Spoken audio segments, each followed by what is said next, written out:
Hey, good morning, guys. Alrighty, so we've got a heck of a mess on the workbench. I've got two other amps that I just got the input to tune out. But Alex, I figured I'd do a real quick video for you here before I get this all packed up and shipped out to you later on this afternoon when I get on my way to work. But anyhow, went through big guy. We checked everything out. Everything's beautiful. The problem that you had, was from being overdrove. Since we do have a 1x4, and we'll get this turned around here just a little bit. Alrighty, so I've been using these on the input of the one pills for 2 or 3 good years, and I have never ever had anybody blow these. So I went on the quest, and that's part of the reason why it's taken so long to get back to you on this, to find something heavier duty. The problem is trying to find something that is heavier duty that's not too terribly huge. And I'll show you here in just a second what I'm referring to. So yeah, like I said, I've been using these for several years, and I've got several thousand of these.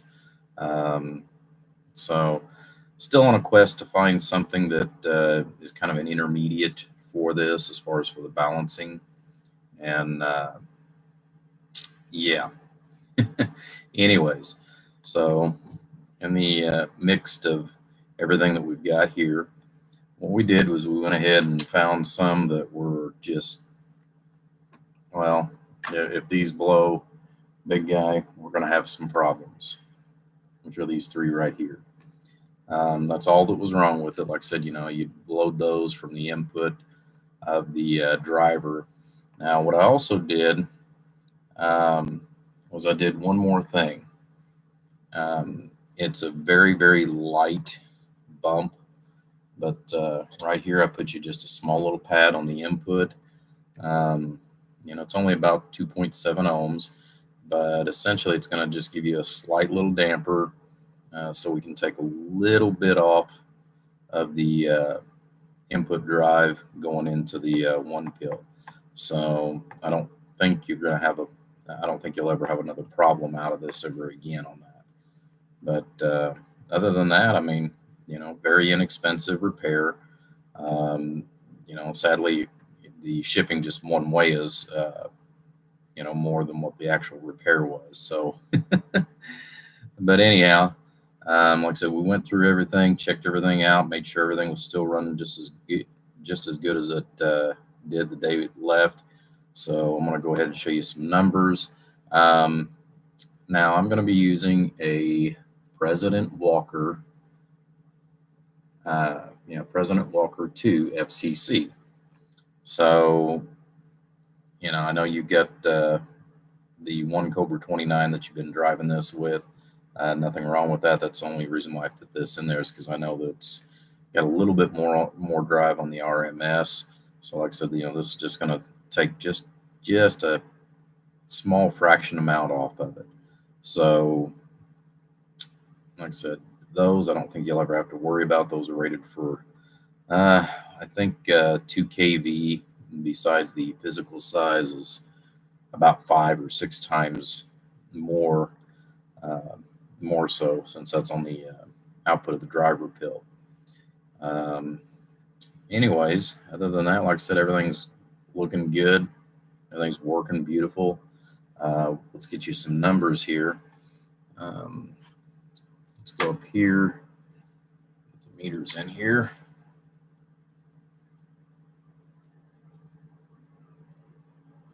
Can here.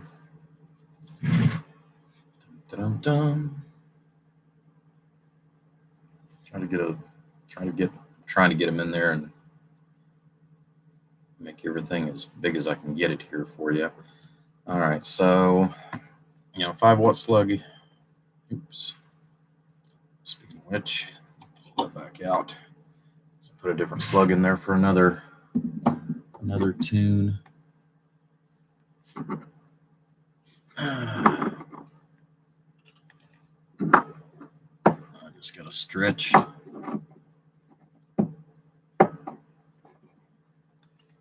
Okay.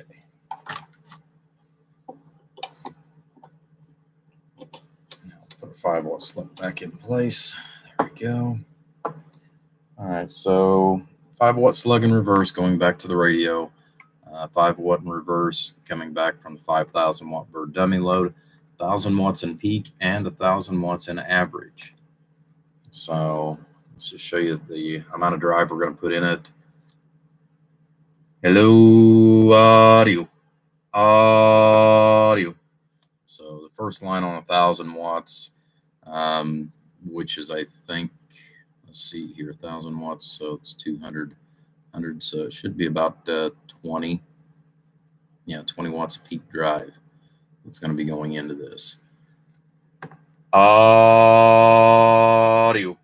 And just almost the same on the RMS. All right, so let's turn this back on. Hello, audio.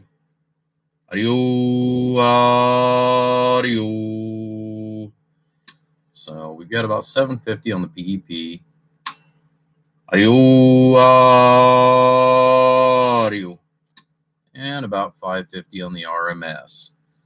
It's not driving it near as hard as what my Cobra 29 would, but you still got some really good numbers as far as for your driver.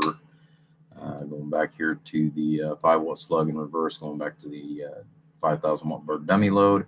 Hello, audio. Just a hair over 3/10. Input reflect. Hello, audio. About 1.5 of a watt, and that is with the variable wide open. I think when you shipped it to me, I think you were running it about halfway to where the knob was, anyways, when I unpacked it. So let's turn it back here. Hello, audio.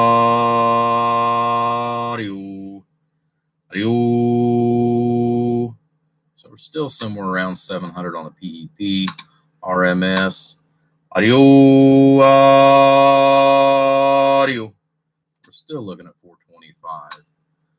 Input still looks good. Audio. Just a hair under 0.2 of a watt reflect on the 5-watt slug going back to the radio. Same thing on the input or output. So big guy, I think you are ready to rock and roll. Like I said, I'll put the screws in this. We'll get it buttoned up on the bubble wrap, and this thing will be ready to head back to your home.